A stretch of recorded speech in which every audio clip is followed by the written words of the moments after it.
A brutal attack shocked a California college campus. Why was a woman murdered with a sledgehammer on Christmas Eve? That's the horrifying reality that unfolded at El Camino College in Torrance, just south of LA, last week. The victim, an Asian woman in her 60s who hasn't yet been identified, was simply collecting recyclables to make ends meet when tragedy struck. Business changed, and now my position requires you to have a BA. So that's my comeback.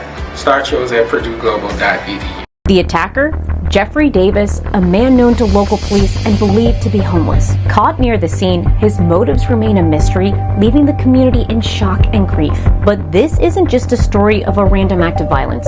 It's a glimpse into the deeper issues plaguing our society. Right now, in the richest country in the history of the world, millions struggle for basic needs like housing, food, and healthcare. The numbers are staggering. Some 140 million Americans live in poverty or are one crisis away from financial ruin, according to the Poor People's Campaign. Meanwhile, corporations are enjoying record-breaking profits, and our country's richest 1% have as much wealth as the bottom 90% of people combined. The Department of Housing and Urban Development says it would cost $20 billion a year to end homelessness in our country, which is just about 2% of what we spend on the military. The greatest country in the world, ladies and gentlemen. So all I gotta say is my condolences goes out to, man, anybody that lost to somebody from the hands of somebody else's nonsense and stupidity. You know, these folks was out there just living their life.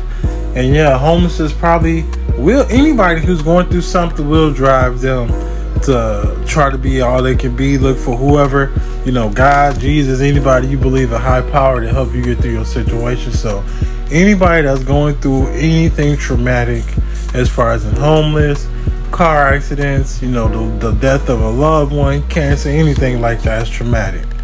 That would be tough for anybody, and they would be going through something mentally that they didn't know they could be strong for. While some people in this situation, you see them break, and unfortunately lives are taken when people have, you know, a lot of shit going on.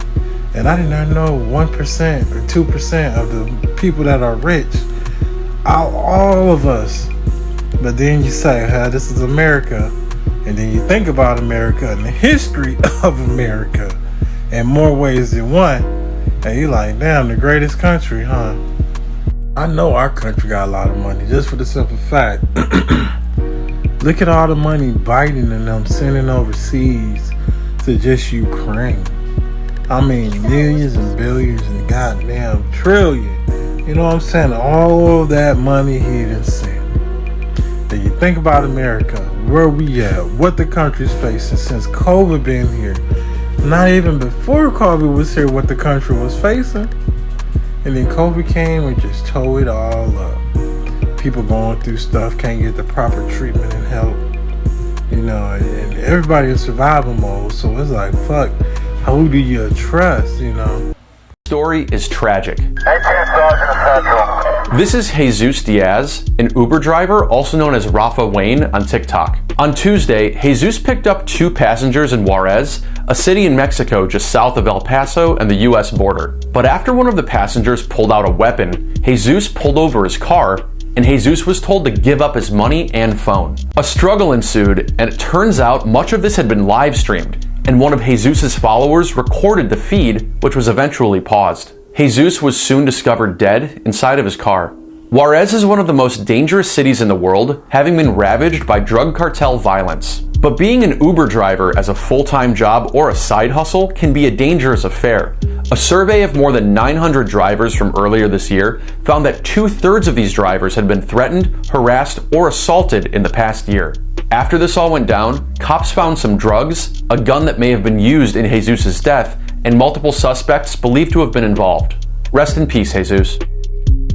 Man, rest in peace to this beautiful soul, Jesus, man. Just for the simple fact, he was out here working, making an honest living.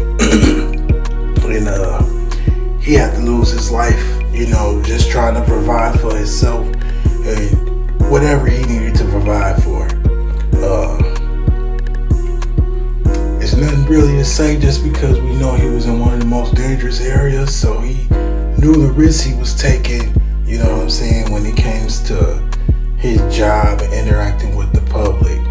But it's a good thing that, you know what I'm saying, this was justice, you know. This was something that just, you don't see people who have the same possible murder weapon get attached to extra stuff that could really put their ass down, you know. So rest in peace to his beautiful soul and everybody that loved him. I just hope y'all stay strong.